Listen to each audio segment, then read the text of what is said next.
As there are no Gillians of which the youth spoke, there exists no isolated moon body of which older children speak nor do. There exist anywhere in the created universe. All the isolated star or planet bodies of which astronomers speak, they are no less conditions of a world of illusion in the skies, seeming distance to the undiscerning youth, to whom the sky appeared beyond estimate of distance. So again the question is presented, what loss could that youth have suffered when he subsequently learned that there are no Gilliams of anything, and that the seemingly distant sky is only 10 miles from the Earth's surface? Likewise, what loss could be known by all the Earth's children through extension of knowledge that stars are deceptively appearing globular and isolated areas of a continuous and unbroken luminous powder sky surface? And would there not develop a measure of spiritual uplift from knowledge that such sky protectively covers every foot of the celestial land, in the same manner as it protects all terrestrial land and life? And what too would be sustained by learning that the universal skylight of varying brilliancy only seems to twinkle or blink for the substantial reasons described in previous chapters? Despite the acquisition of such corrective knowledge, today's children grown will in tomorrow's expanding horizons continue to look out from terrestrial positions to view the resplendent so-called heavens above, and they too will mention their favorite twinkling stars, and their view and the description of that view will remain, though knowledge will then be had that former terrestrial residents are living on the landmass underlying the celestial sky area to be seen from terrestrial observation as a twinkling star.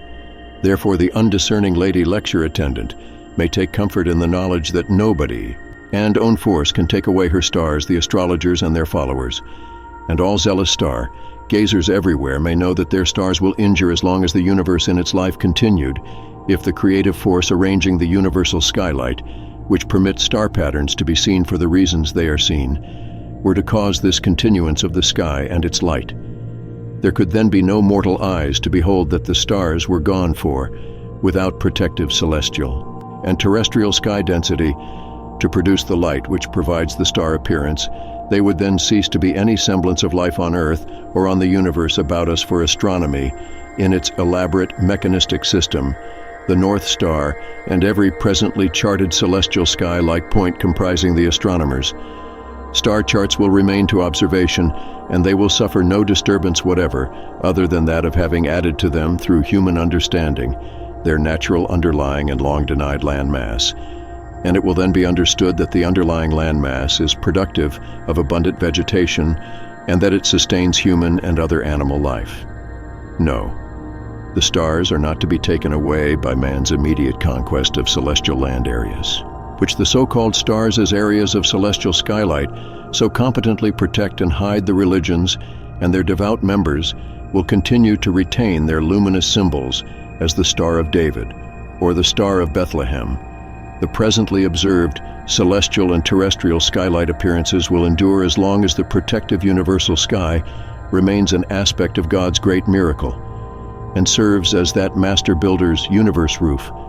The past quarter of a century reason.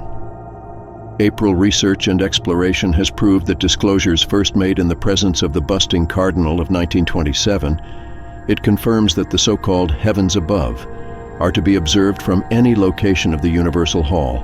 However, though 1,000 polar expeditions penetrate 1,000,000 miles and more into the interior of the heavens above, there will be no disruption of the presently observable celestial pattern. The observations will forever remain as they are, but journeys into the universe about us will provide the lighting knowledge of cosmic reality, and that knowledge will inspire a greater faith in the master builder responsible for the universe structure. Then will it be known that the unique master builder always deals in realistic force and substance, which permit no place for the cosmic phantoms of astro-mathematical deduction. The kingdom of the heavens above, though not of heaven, is at hand where it has always been, we just didn't know it. And they now clearly defined and most convenient land courses into the realistic celestial lands extend straight ahead from either supposed end of their known Earth. They are the land highways discovered beyond the South Pole point of theory on the memorable date of December 12, 1928, and beyond the North Pole point of theory in February 1947. During the period of this book's compilation, Rear Admiral Richard Evelyn Byrd publicly announced his intention to return for exploration of the millions of square miles of land embraced by the 1928 estimate of a 5,000 mile in extent beyond the South Pole point.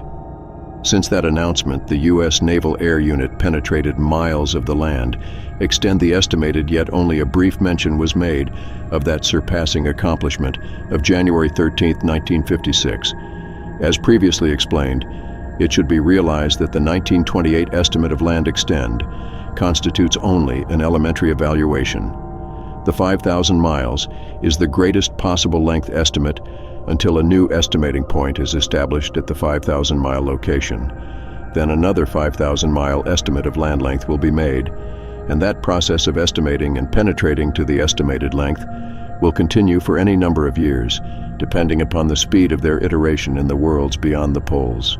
But by the time naval polar expedition of the United States and other nations reach the end of that 5,000-mile estimated extent, they will be found the race of men who are presently unknown to this earth.